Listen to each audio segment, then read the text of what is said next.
आज आपको रूबरू करवा रहे हैं ऐसी शख्सियत से जो उदयपुर के छोटे से गांव कोटड़ा से निकलकर दुनिया के 165 देशों की यात्रा कर भारत सरकार के द्वारा श्रेष्ठ सम्मान पद्मश्री से सम्मानित होकर अपनी अलग पहचान बनाने वाली महिला हैं। जी हाँ, हम बात कर रहे हैं गुलाबो सपेरा से, जिसे जन्म लेते ही दफन कर दिया गया।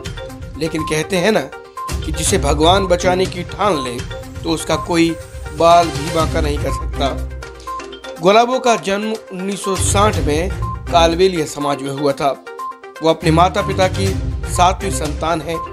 जन्म के समय उनके पिता घर से दूर थे और उनके कुछ रिश्तेदारों ने जन्म के 1 घंटे के बाद उसे जिंदा दफन कर दिया, लेकिन उसकी मौसी ने उसे बचा लिया।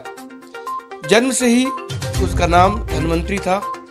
डांस के क्षेत्र में आने के बाद उसका नाम गुलाबो रखा गया। 2011 में गुलाबो ने टीवी शो बिग बॉस में भाग लिया और अपने जीवन के बारे में खुलकर बात की। सरकार ने गुलाबो को देश का 4था सबसे बड़ा नागरिक सम्मान भी दिया। जी हाँ, पद्मश्री से नवाजा गया गुलाबो को।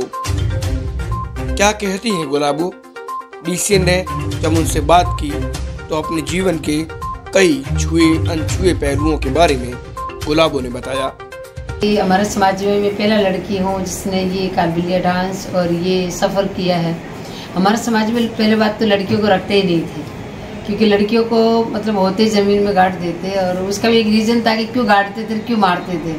हम लोग गरीब हैं और घर घर गांव गांव जाके और सांपों की पूजा करवाते हैं, बीन बजा के सांपों को नचा के उन्हीं के ऊपर हमारा पेट पालन करते हैं हम लोग। तो इसलिए सदियों से ये रिवाज बना हुआ था कि हम रूल बना दिया था समाज वालों ने कि अपन जगह जगह जाते हैं, भीख मांगते हैं और कोई देना लेना कुछ होता नहीं है। बेटियों की रखवाली कैसे करेंगे आज इस घर कल उस।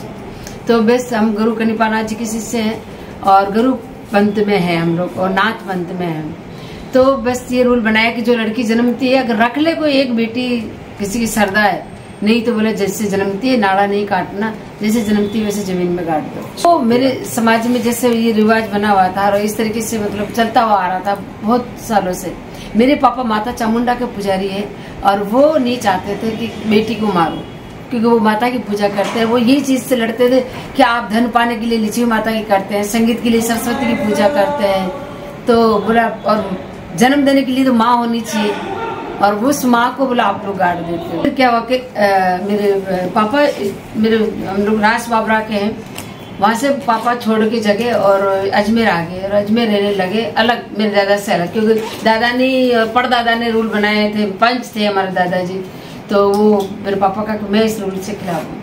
अलग आके रहने लगे, माता की पूजा करने लगे। पहले 3 बेटियां हुई, फिर 3 बेटे हुए, फिर 7वां नंबर मेरा हुआ घर में। और माता की पूजा करते थे पापा, और माता की मतलब दुआ से 5 साल बाद हुई मेरे भाई के बाद। तो बस उस रोज धनतेरस थी और पापा चले गए अजमेर कुछ सामान लेने के लिए, और पीछे औरतें थी हमारे समाज की और छोटे छोटे बहन भाई थे। माँ को पता चलने नहीं दिया। जैसे मेरा जन्म हुआ और समाज की औरतें उठाकर मुझे जंगल में ले जाके गाड़ दिया।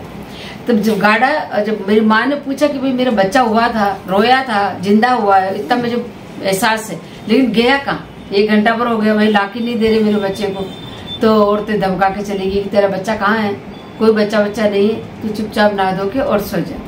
मेरी माँ कहती मेरा बच्चा नहीं मिले जब तो ये नहाना धोना क्या होता है, मुझे तो मेरा बच्चा चाहिए। मेरी मौसी से पूछा कि मेरा बच्चा, तेरे को तो पता होगा, तू मिड वाइफ में, तू भी साथ में। तो बोले बहन मैं कुछ नहीं कर सकी, तेरे लड़की हुई थी उसको जमीन में काट दिया औरतों ने ले जाके। तो इस तरीके से बहनों में बातें हुई और मेरी माँ ने उसके हाथ जोड़े कि मेरे को जगह बता दे कहाँ गाड़ा है, मैं जाके ले आऊंगी मेरी बेटी को। तो मेरी मौसी ने मना कर दिया कि मैं अभी तो नहीं बता सकती, लेकिन इस सब लोग सो जाएंगे उसके बाद जब तू उतना कह रही है। तो बोले वो बेटी जिंदा निकलेगी तो मैं तेरे को दे दूंगी, तेरे 5 बेटे ही बेटे, तो कैसे भी करके मुझे बता। तो मेरी मौसी ने कहा कि तो मर गई होगी, 4-5 घंटे हो गए, अब लेट हो गए अपन। तो माँ ने कहा कि नहीं, मेरी धड़कन और मेरी आवाज़ और मेरा दिल कहता है कि, और मेरा विश्वास कहता है कि मेरी बेटी मुझे जिंदा मिलेगी। और जैसे मेरी मौसी के साथ जाके मेरी माँ जंगल में जाके खोद के निकाला तो मेरी सांसें चल रही थी। तो कहते हैं कि माँ चाहे तो क्या नहीं कर सकती, क्योंकि माँ ही जन्मदाता होती है, वही अपनी भगवान होती है। माता पिता ही तो भगवान होते हैं, भगवान को तो हम बाद में याद करते हैं, पहले तो भगवान माता पिता।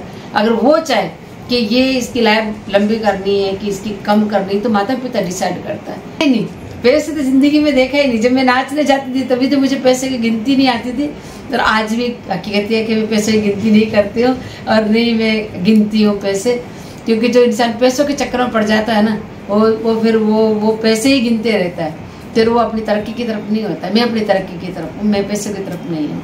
तो बस मेरा ये है कि मैं जब रोड पे नाचती थी, जब लोग 2-2 3-3 पैसे फेंकते थे, मैं जब भी घूंघट निकाल के नाचती थी।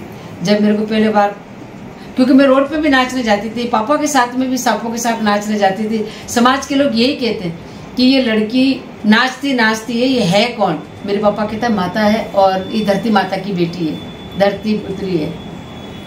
9 महीने माँ के पेट में रही है, 5 घंटे धरती माता के। तो मेरी बेटी स्पेशल है और धरती माता की बेटी है। पापा ये कहते, लेकिन समाज वाले ये कहते, अरे तो और भी तो कोई भूतनी चुड़ावण भी तो हो सकती है तेरी बेटी, इस तरीके से ताना देते थे।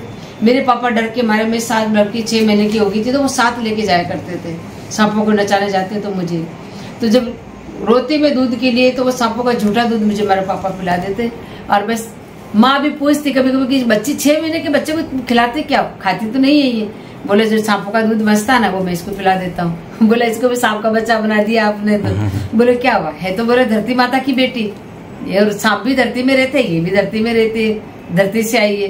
तो इस तरीके से दोनों के हंसी मजाक होते थे, और वो हंसी मजाक ऐसा हकीकत में बदला कि धीरे धीरे करके मैं डांस करने लगी, और समाज के लोग समाज बाहर करना स्टार्ट कर दिया मेरे पापा को कि नहीं, तू बेटी को नचाता, बेटी की कमाई खाता, तेरे को समाज से बाहर होना पड़ेगा। तो मेरे को बहुत शौक था पढ़ने का, और गाँव ढाणियों में औरतें आती भी थी कि आप पढ़ लो, लेकिन सुनती थी मैं, लेकिन नहीं पढ़ पाई।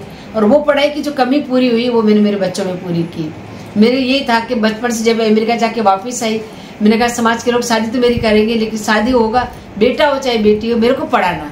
तो ये मेरे दिमाग में जरूर था कि मुझे पढ़ना है। अगर मैं नहीं पढ़ पाई तो मेरे जो भी बच्चे होंगे उसको मैं पढ़ाऊंगी। धनतेरस को जन्मी थी तो मेरा नाम भी धनवंती आया था।